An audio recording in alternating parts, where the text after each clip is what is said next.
On the 22nd of January 1879, in the far-flung reaches of the British Empire, a red-coated sentry stood watch. He wasn't to know it, but at that very moment, just a few miles away, the last of more than 1,300 of his comrades, surrounded and outnumbered, were being cut down by an unstoppable enemy. In the hours to come, 4,000 warriors of that great Zulu army would appear over the horizon and launch a series of brutal assaults against this small outpost, in a fight that's gone down in history as the Battle of Rorke's Drift. To tell that story, we need to go back in time a little. This part of the world had been in British sights in one way or another for quite some time. Over the middle decades of the 19th century, Britain's brutal expansionism had brought ever more land under the influence of the Crown, including, just here, the province of Natal. With diamonds discovered in the region in the 1860s, the stakes were increased yet again, and now the relatively young kingdom of Zululand, founded by the famous warrior Shaka Zulu in 1820, fell under the empire's gaze. By the 1870s, Shaka's half-nephew, Cetshwayo, was king and ruled over a population of some 200,000. Unfortunately, Cetshwayo's sovereignty meant very little to Sir Bartle Frere, Britain's High Commissioner in South Africa. He wanted a pretext for an invasion of Zululand and subjugation of its people. By grossly exaggerating several small Zulu incursions into Natal, Bartle Frere had that pretext. And on the 11th of December 1878, he issued this extremely provocative ultimatum. Amongst other demands, Cetshwayo must disband his armed forces within 1 month or face invasion. This was simply too much. Why should the king accept such terms? In truth, Bartle Frere knew he wouldn't.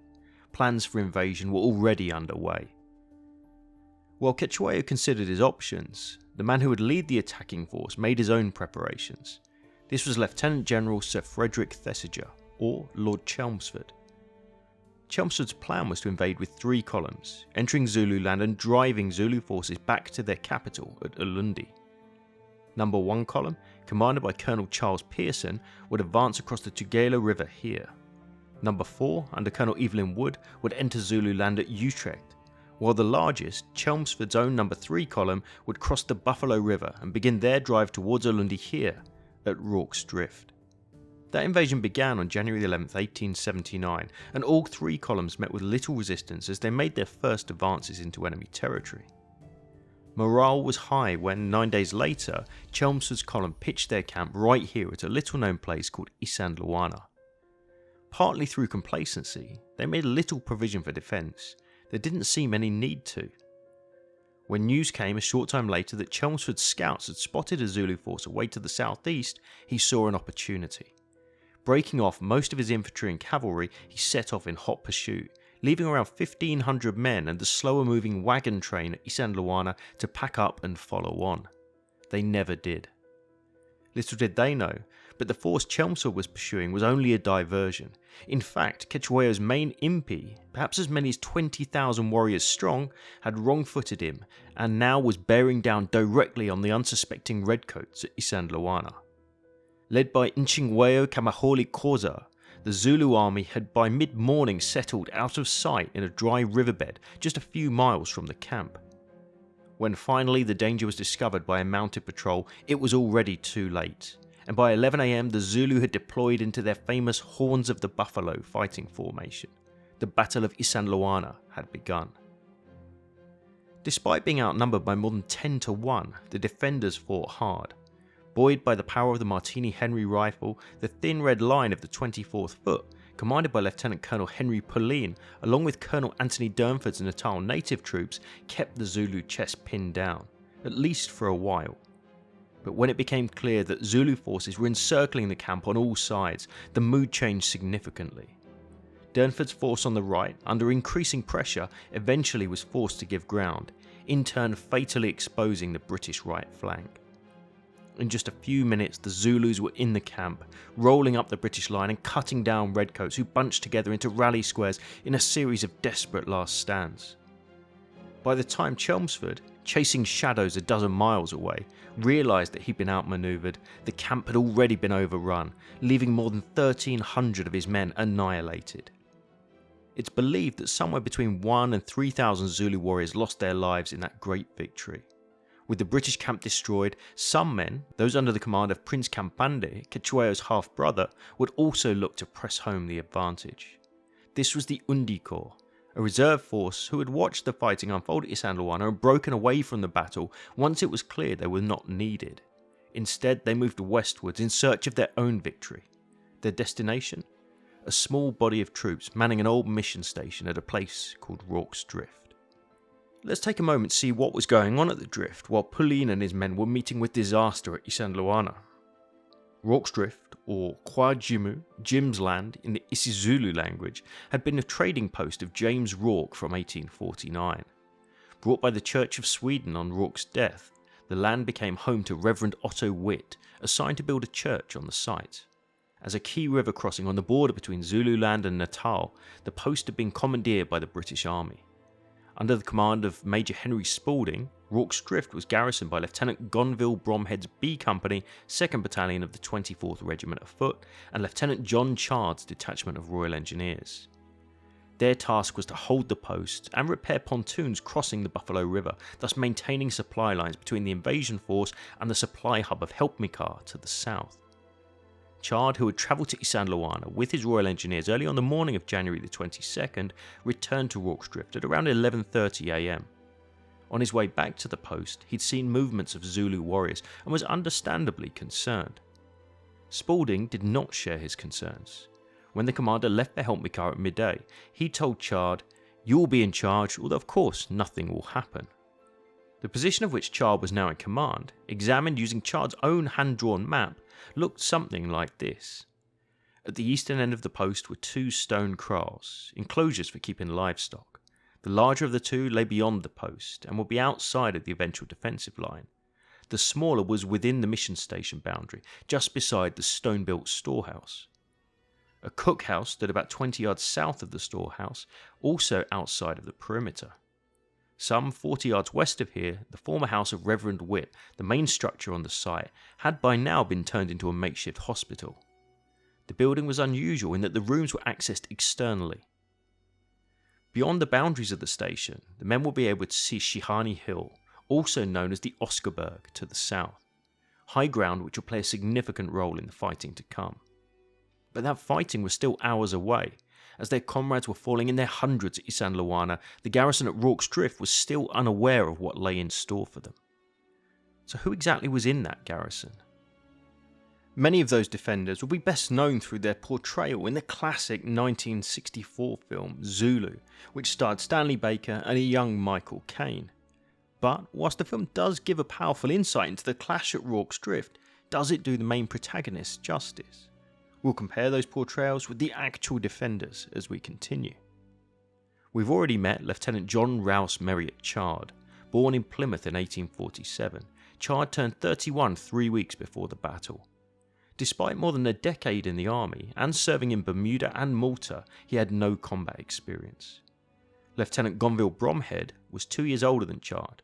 Despite what is suggested in the film, he did have a small amount of combat experience, including several offensives against the Xhosa the previous year.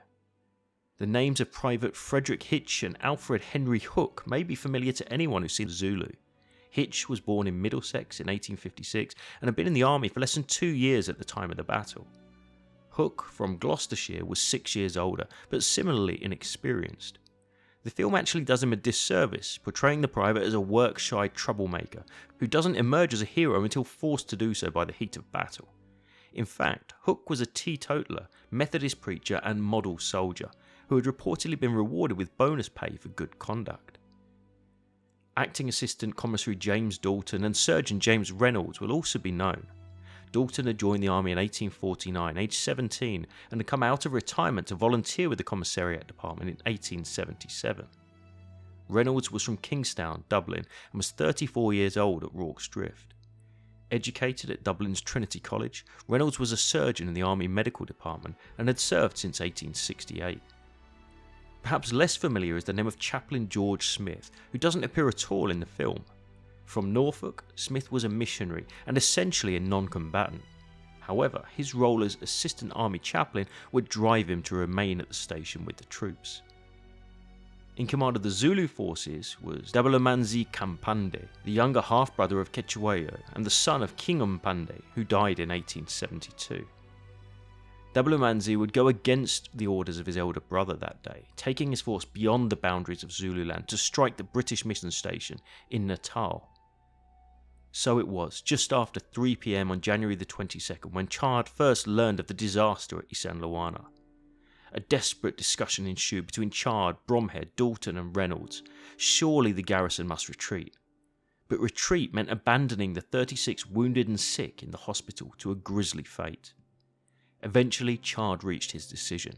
The garrison would stay and hold their position, come what may. They immediately began preparing their defences. Turning to this unique 3D model of the mission station, created using historic imagery, veteran testimony and period maps, we can understand the situation a little better. With mealie bags, large sacks of maize weighing up to 90 kilos, biscuit boxes and several wagons, the defenders constructed makeshift walls about 4 feet in height, running from the front of the now loopholed hospital along this natural rock shelf on the northern boundary of the station, to join up with the stone-built kraal just here. From here, the perimeter linked to the commissariat storehouse. The other side of that building, 2 wagons and more mealie bags formed the southern wall, which ended at the eastern edge of the hospital, effectively forming a defensible perimeter some 90 yards long by a maximum of 40 yards wide. New arrivals were by now starting to stream into Rorke's Drift. First, fugitives from Isandlwana, giving the defenders of the garrison a chilling picture of what awaited them. Witt and Smith knew this already. They'd climbed onto the Oscarberg with Surgeon Reynolds. From their vantage point, they'd witnessed some of what had transpired at Isandlwana. Unlike his portrayal in the film, Witt was far from a pacifist, and certainly not drunk on the day of the battle, but he did urge the men to retreat. Upon being ignored, he left. Chaplain Smith, perhaps overtaken by a sense of martial duty, stayed. By 4 PM, the remnants of Durnford's horse arrived. Led by Lieutenant Henderson, the men had lost their commander along with most of their comrades, were physically and emotionally shattered, but complied with Chard's request to observe the Zulu advance with their volley and retire tactics. Henderson and his 100 African troopers duly advanced, disappearing behind the southern edge of the Oscarberg just here. After audible firing, they returned, their nerves shot and their morale nil, fleeing directly past Rorke's Drift. To the horror of the defenders, the Natal native contingent levies also abandoned their posts and joined the rout. There had been around 450 men at Rorke's Drift, now there was barely a third of that number. Let's pause right here for a quick word about our sponsors for this video, Surfshark VPN. You know, when we do ads like this one right here, we usually get a guidance doc, but this time it came with a weird but great metaphor included. Using a VPN is like wearing pants.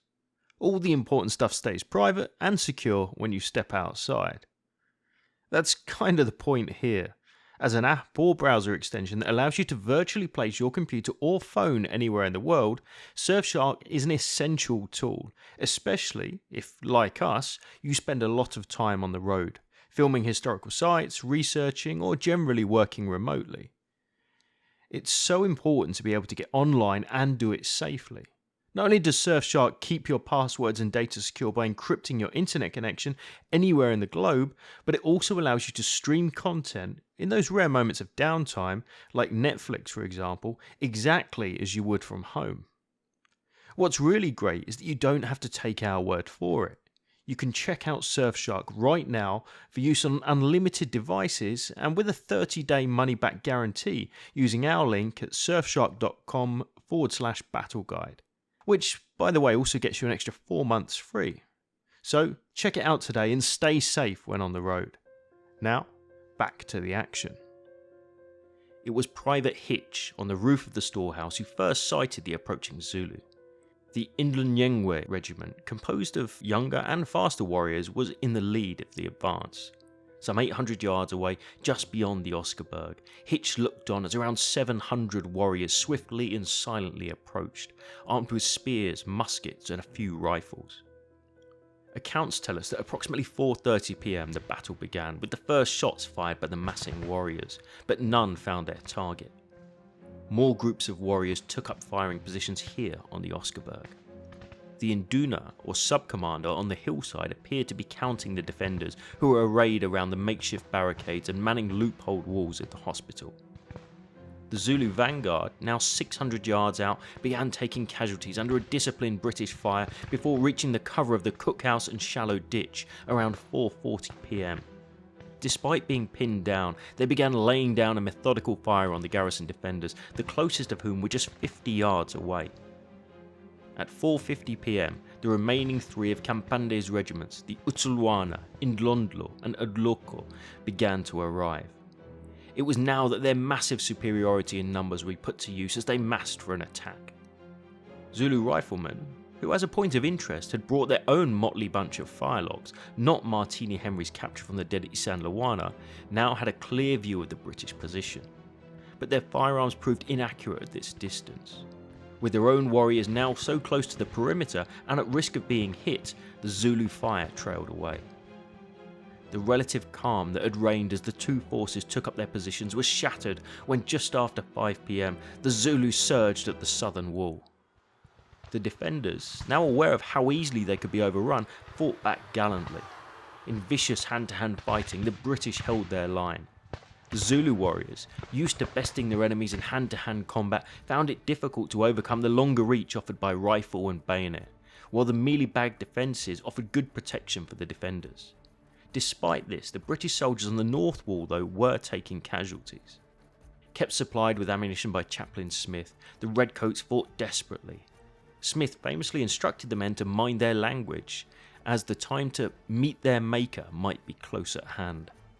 Frustrated by the mealy-bags and stalwart defenders behind them, the Zulus began to bunch and rush the defences in groups and charge into the mission station courtyard. It was only the courage of bayonet-wielding reserves who prevented them from being totally overrun. But things were not going well for the British troops. By 6 PM, Chard understood that the position as it was could not hold. As such, he ordered a retreat to this much smaller second line of defence. Made from biscuit boxes running from the north to south walls, necessity was by now forcing the redcoats, who had vowed not to abandon the hospital, to do exactly that. Although Privates Hitch and Allen would work to keep refugees from the hospital flowing into the newer, smaller defensive position. Records suggest that around 6:30 PM, as the sun began to set, lighted spears set the thatched roof of the hospital ablaze. Most of those left in the surrounding building now rushed out into the open in a desperate attempt to retreat to the second line, but several soldiers, including Private Hook, as well as perhaps several dozen hospital patients, remained inside, unable to move without help. About this time, as darkness fell, Chard realised his new position could not hold out either. He ordered the construction of a small final redoubt here, where the wounded could be sheltered and a final last stand made. Back in the burning hospital, almost 90 minutes after it had been isolated, Private Hook barricaded himself inside an interior room. While the building had been prepared for an assault, the preparations were not complete, and the unconnected interior now formed a trap for the last defenders. Desperate to find an escape, John Williams had been busy carving holes in the flimsy mud walls of the hospital's rooms to evacuate patients through them whilst fighting both the flames and the enemy.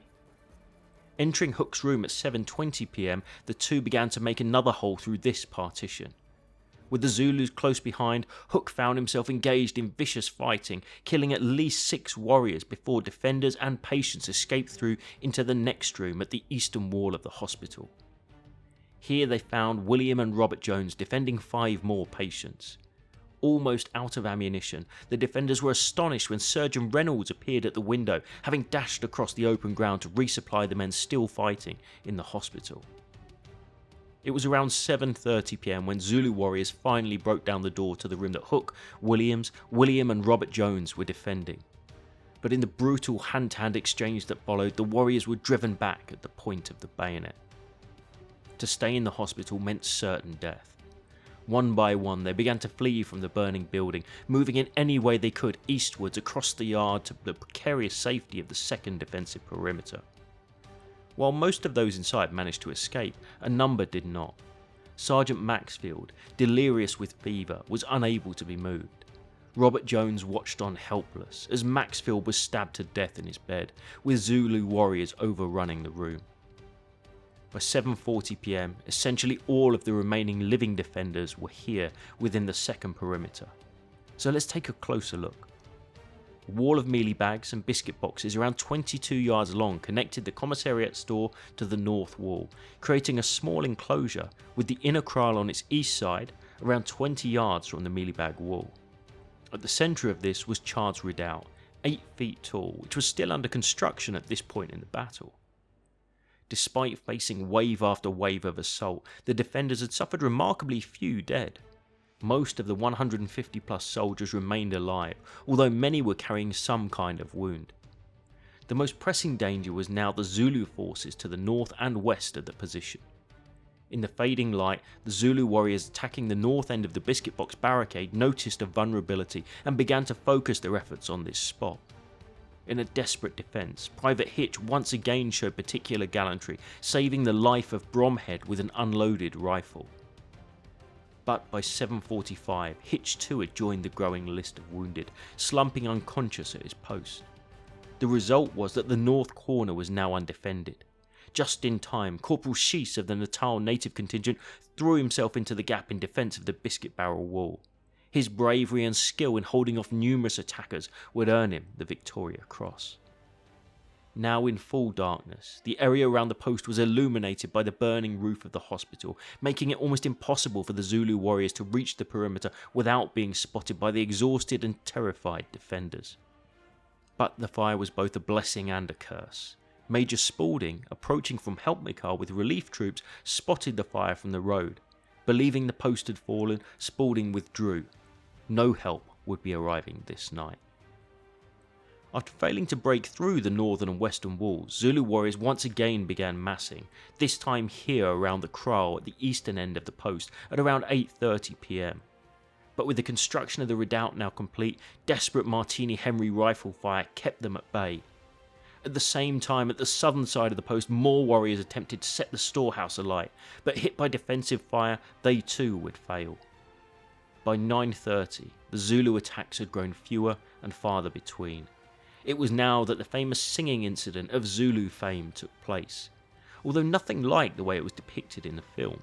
Rather than two lines of men singing the traditional songs of their respective nations back at one another beneath a bright blue sky, instead groups of Zulu warriors were heard singing in the darkness beyond the perimeter, gathering their courage and their strength for yet another assault. Half an hour later it came. Larger and more ferocious than anything that had been seen since the initial assault, this charge pushed the defenders back once again, forcing them to abandon the kraal and the eastern edge of the perimeter to enemy warriors. The flames from the hospital had grown higher by now, and in the light the soldiers manning the redoubt could pick their shots well. Despite breaking through in the east, the Zulu warriors fell in their dozens in the yard, cut down by rifle fire from troops with nowhere left to retreat to. That failure brought a valuable reprieve for the defenders, and other than the occasional inaccurate crack as a bullet flew through the darkness, accompanied by the sound of singing beyond the perimeter, there were no more attacks through the remainder of the night. For the British, it was still a hellish experience. Constantly on edge, and with the cries of wounded and dying all around, they anxiously awaited the coming of dawn. Some little cheer was found though when Hook and others were able to break out beyond the perimeter and retrieve the post's water cart to quench their raging thirsts.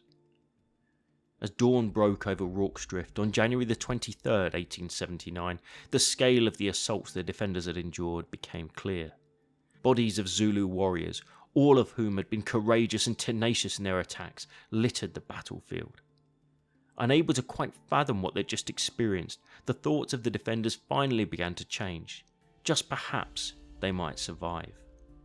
At 7 AM it seemed those hopes were dashed, not for the first time, when here, to the northwest, on the far side of the Helpmikar Road, a large Zulu force was spotted, apparently in battle formation. The exhausted defenders hurried back to their posts to await yet another onslaught. But with ammunition almost exhausted, it seemed this time was it. For an hour, the two sides stared one another down, with Zulu warriors crouching in the scrub, waiting for their moment to strike. Little did the defenders know that to the northeast there was another Zulu force, only this one was in retreat, heading home, back to Zululand. Somewhere out on the road to Isandlwana, this defeated force sighted another, that of Lord Chelmsford, finally returning to Rorke's Drift. The opponents had passed within 300 yards of each other, but exhausted, traumatised, eager for rest and safety now, rather than a fight, neither initiated a confrontation. It seems that desire was also shared by the remaining Zulu at Rorke's Drift. Around 8 AM, the warriors watching over the post from the northwest suddenly rose to their feet, turned their backs, and began their own solemn retreat. 15 minutes later, Chelmsford's column, certain that the post had been overrun, spotted a British flag flying above Rorke's Drift.